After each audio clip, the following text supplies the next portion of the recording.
Bismillahirrahmanirrahim. Assalamualaikum warahmatullahi wabarakatuh. Waalaikumsalam warahmatullahi Waalaikumsalam wabarakatuh. warahmatullahi wabarakatuh. Semangat Ibu-ibu. Semangat. Semangat, Sehat? semangat. Alhamdulillah. Alhamdulillahirabbil alamin sehat. Bu Kuarti sehat? Alhamdulillah sehat. Alhamdulillah. Sampai malam-malam kita tetap Iya, semangat tetap. ya. Alhamdulillahirabbil alamin. Pada kesempatan ini saya akan menyampaikan tentang materi di LMS kita tentang profil pelajar Pancasila. Sebelumnya saya akan tampilkan di monitor tentang materi pembelajaran. Sebelum kita mulai, kita ice breaking dulu. Siap ice breaking Ibu-ibu? Siap, Bu. Oke, biar Siap. lebih semangat ya. Kita ice breaking dulu. Saya akan menyebutkan nama-nama hewan, nanti ibu-ibu menyebutkan ukuran sambil gerakan tangannya ya. Misalnya gajah besar, ular panjang, cacing pendek, kemudian semut kecil. Oke. Kita mulai ice breaking. Gajah Besar, panjang, cacing pendek, semut kecil, ular panjang, gajah besar, semut kecil, ular panjang, gajah besar. besar. Konsentrasi, fokus semua ya. Konsentrasi, tidak ada yang salah. Oke, kemarin kita sudah belajar bersama-sama tentang kerangka kurikulum. Sekarang ini kita mengikuti kurikulum yang namanya sudah kita ketahui, yaitu apa Ibu? Kurikulum apa? Sekolah penggerak. Oke, kurikulum sekolah penggerak.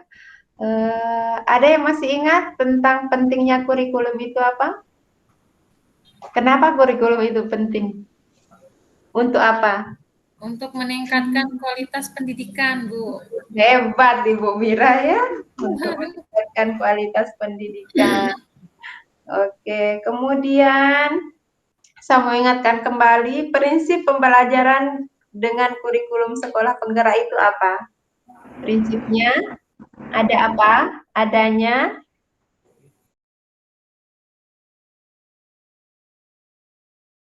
ayo Ibu Mira, Bu Aprilia, prinsip kurikulum sekolah penggerak itu apa? Kasih kata kuncinya, Bu. Kata kuncinya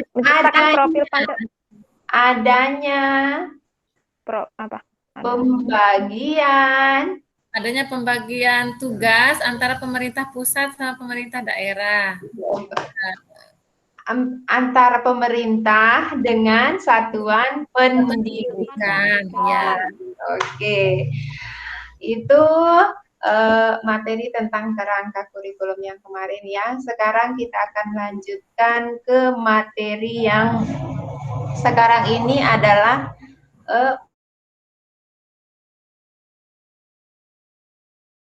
profil pelajar Pancasila. Setelah menyampaikan materi profil pelajar Pancasila ini,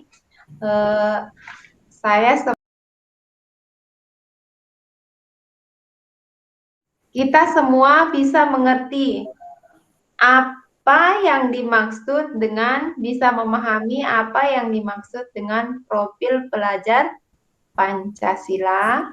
Kemudian yang kedua adalah kita bisa memahami dimensi dari profil pelajar Pancasila itu. Kemudian yang ketiga adalah kita dapat menjelaskan kegunaan dari profil pelajar Pancasila. Sebelumnya saya akan menampilkan di layar tentang profil pelajar Pancasila.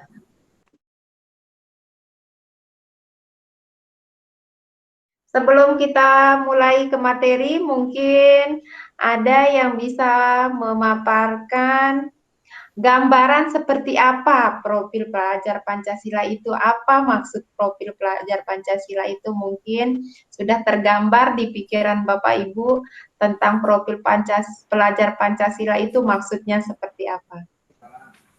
Ayo.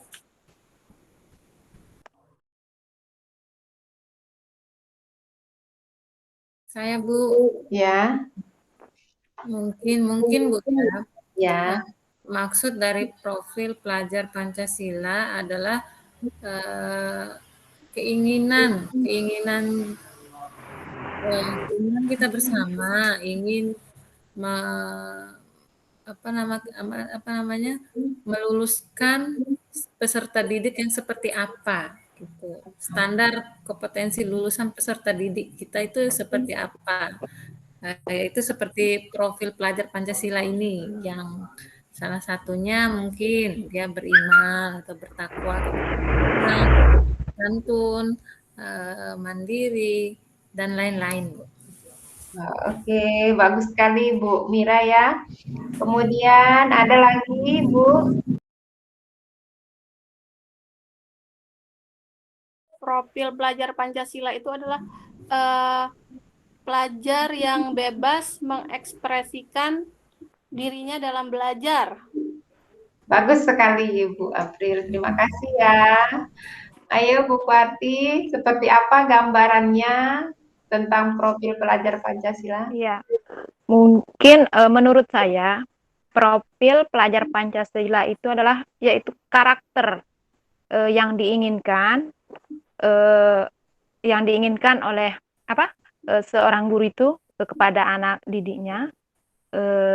Di antaranya yaitu mungkin setelah mereka mendapatkan pembelajaran yang diharapkan, yaitu mungkin mereka itu setelah belajar bisa mandiri, bisa bergotong royong, bisa mungkin berbagi dengan teman yang lain. Oke, Ya, bagus mungkin sekali itu Bu Kuarti ya. Tepuk tangan untuk semuanya, 100.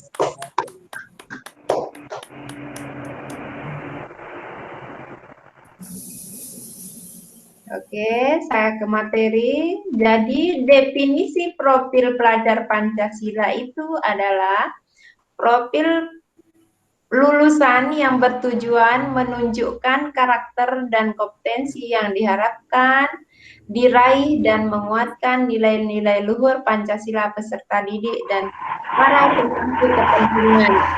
Jadi semua jawaban tadi betul semua ya Ibu-ibu, hebat sekali. Memang di sini itu guru-guru yang luar biasa ya.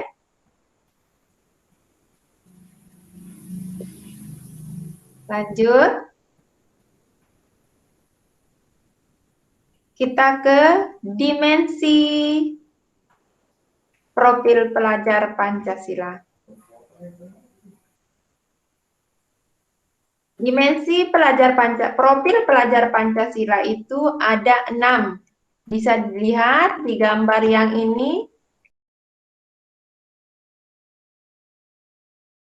Iman, bertakwa kepada Tuhan Yang Maha Esa, dan berakhlak mulia. Kemudian mandiri, bernalar kritis, kreatif, bergotong royong, dan kebinekaan global. Ini adalah 6 dimensi. Pertama, beriman, bertakwa kepada Tuhan Yang Maha Esa, berakhlak mulia. Jadi di sini kita fokus ke akhlak yang mulia seperti baik dalam beragama, akhlak yang baik kepada diri sendiri, kepada sesama manusia, kemudian kepada alam dan kepada negara Indonesia. Jadi yang Berkebinekaan global bisa dicapai dengan harus dapat mengenal dan menghargai budaya, dapat berkomunikasi dan berinteraksi antara budaya, berefleksi dan bertanggung jawab terhadap pengalaman kebinekaan serta berkeadilan sosial. Lanjut, yang ketiga, mandiri. Dimensi yang ketiga yaitu mandiri. Untuk pelajar Indonesia perlu memiliki kesadaran akan diri dan situasi yang dihadapi serta memiliki regulasi diri. Yang keempat, gotong royong.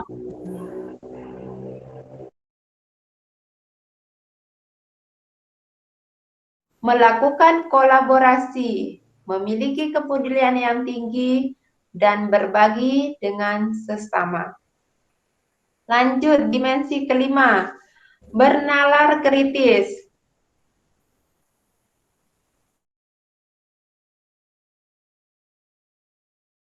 Proses informasi serta gagasan dengan baik, lalu menganalisa dan mengevaluasinya, kemudian merefleksikan pemikiran dan proses berpikirnya. Yang terakhir, dimensi kreatif, yaitu maksudnya adalah bisa menghasilkan gagasan, karya dan tindakan yang orisinil, memiliki keluasan berpikir dalam mencari alternatif solusi permasalahan. Jadi itu adalah 6 dimensi dari berbagai elemen tentang profil pelajar Pancasila. Atau ringkasannya bisa Ibu-ibu lihat di sini. Yang 6 dimensi tadi itu ada di sini. Terlihat jelas Ibu-ibu? Ya. Ya, terlihat, Bu. Yang pertama, beriman kepada dan bertakwa kepada Tuhan Yang Maha Esa. Yang kedua, berkebinekaan global, bergotong royong, mandiri, bernalar kritis, dan kreatif. Ini adalah ringkasan dimensi dan elemen profil pelajar Pancasila.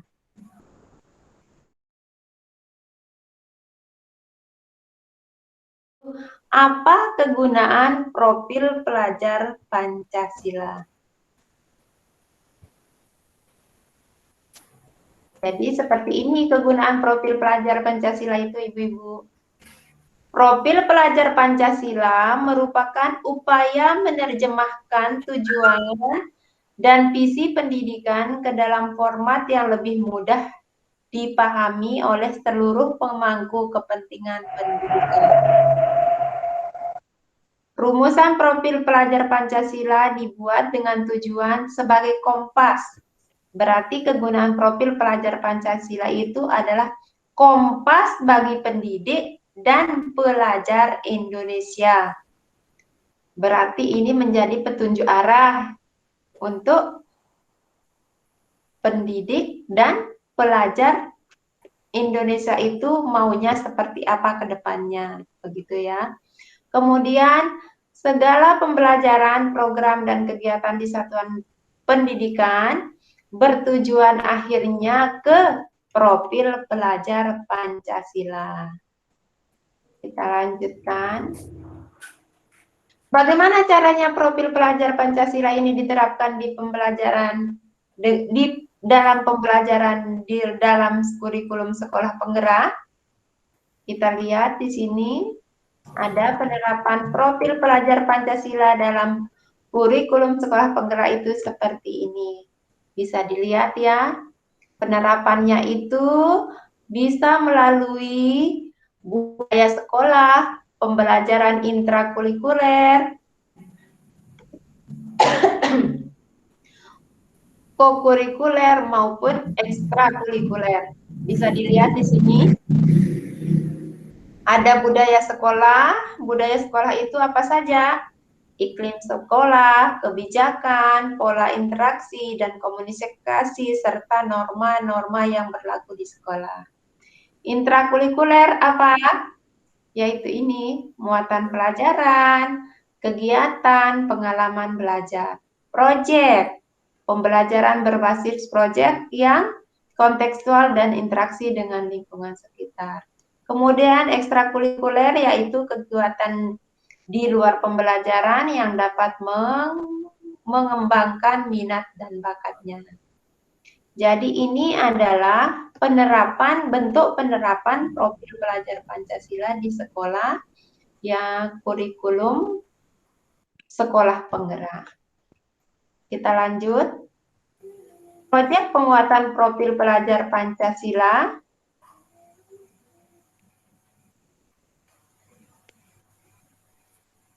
Nah, ini dia. Latar belakangnya dulu, penting bagi siswa belajar lintas mata pelajaran berbasis proyek. Namun dengan demikian, pembelajaran berbasis proyek saat ini belum menjadi kebiasaan di kebanyakan sekolah di Indonesia, sehingga perlu dukungan dan kebijakan pusat. Ini adalah latar belakangnya ya. Kemudian proyek penguatan profil pelajar Pancasila adalah terjemahan dari pengurangan beban belajar di kelas. Jadi yang dibanyain itu adalah proyeknya ya, hasilnya, pekerjaannya. Nah, ini jadi proyek itu penguatan profil pelajar Pancasila adalah pengurangan beban belajar di kelas. Kerja guru yang dipertahankan tidak dikurangi sehingga alokasi waktu satu mata pelajaran terbagi dua, yaitu intrakurikuler dan kokurikuler. Proyek penguatan P3.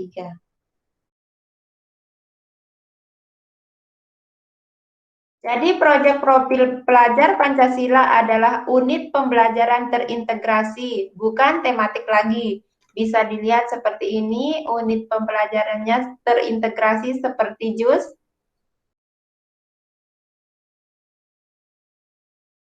pengetahuan dan keterampilan atau kompetensi yang dipelajari itu menjadi satu. Tidak terpisah lagi seperti kemarin, kalau pengetahuannya lain, keterampilannya lain, tetapi dalam kurikulum sekolah penggerak ini pengetahuan dan keterampilan menjadi satu seperti gambar yang ada di sini. Di sini kemudian, apa saja yang perlu disiapkan untuk dapat menerapkan proyek penguatan profil Pancasila ini? Yang pertama adalah guru, ya, perlu menyiapkan dirinya, yaitu dengan pengelolaan jam pelajaran dan kolaborasi dengan guru lain, pengaturan agar alokasi jam mengajar guru tetap sama, kemudian pengelolaan waktu dalam kegiatan, menyiapkan sistem dari perencanaan hingga penilaian, kemudian sistem pendokumentasian proyek untuk dapat digunakan sebagai portofolio, kolaborasi dengan narasumber pengayaan proyek masyarakat, komunitas, universitas, atau praktisi. Kemudian Kemendikbud, apa yang harus disiapkan? Menentukan tema untuk setiap proyek yang diimplementasi di satuan pendidikan. Pemerintah daerah dan satuan pendidikan apa yang dipersiapkan? Merancang muatan lokal berupa proyek berdasarkan tema yang ditetapkan, mengembangkan menjadi topik yang lebih spesifik dan kontekstual di satuan pendidikan. Ini pemaparan tentang profil pelajar Pancasila. Sampai di sini ada yang ditanyakan tentang materi profil pelajar Pancasila, silakan. Atau mungkin kita berdiskusi tentang apa yang belum dipahami.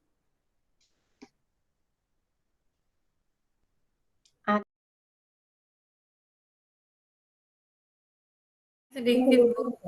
Ya. Mungkin bedanya dengan kurikulum yang lama dalam hal nama saja mungkin, Bu, ya. Tapi untuk isinya kalau dulu kan kemampuan abad 21 ya kalau nggak salah. yang diinginkan di peserta didik kita itu untuk mereka memiliki kemampuan abad 21. Nah, kemampuan abad 21 ini sudah tercover semua dalam profil pelajar Pancasila. Bahkan dia lebih sempurna lagi di kurikulum yang ini, Bu. Seperti kebinekaan global juga kan sudah tidak nasional lagi atau daerah kedaerahan lagi, tapi sudah ke luar negeri lagi, ke luar negeri kita gitu. Iya, bagus sekali Bu Mira ya.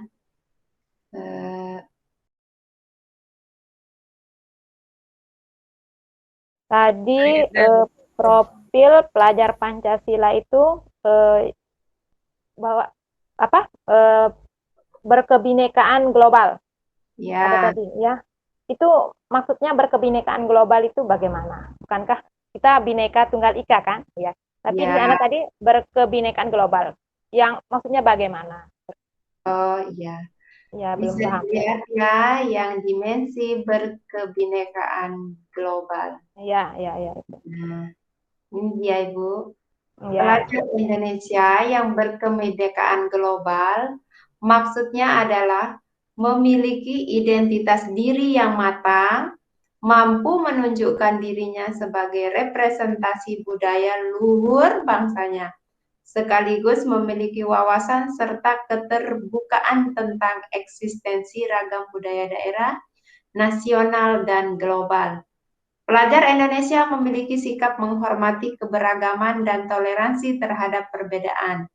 Untuk mencapai kebinekaan global, maka pelajar Indonesia harus dapat mengenal dan menghargai budaya, dapat berkomunikasi dan berinteraksi antara budaya, berefleksi dan bertanggung jawab terhadap pengalaman, kebinekaan, serta berkeadilan sosial. Jadi di sini maksudnya berkebinekaan global itu sudah maksudnya adalah mendunia lagi, bukan tingkat nasional saja.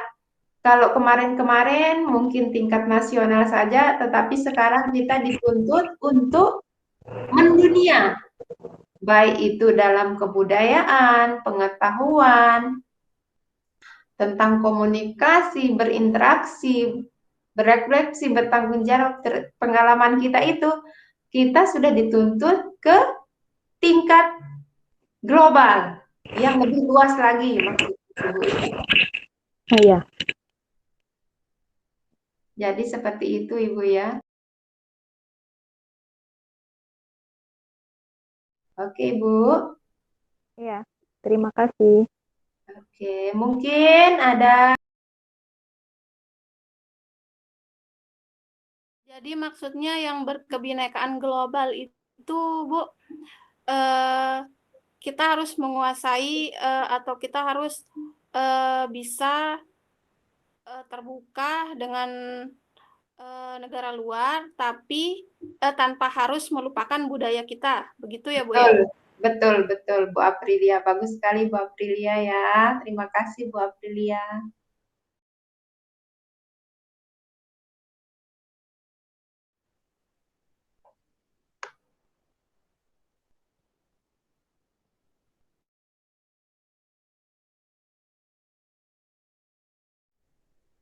Kalau sudah tidak ada pertanyaan, cukup sampai di sini pemaparan saya pada kesempatan ini.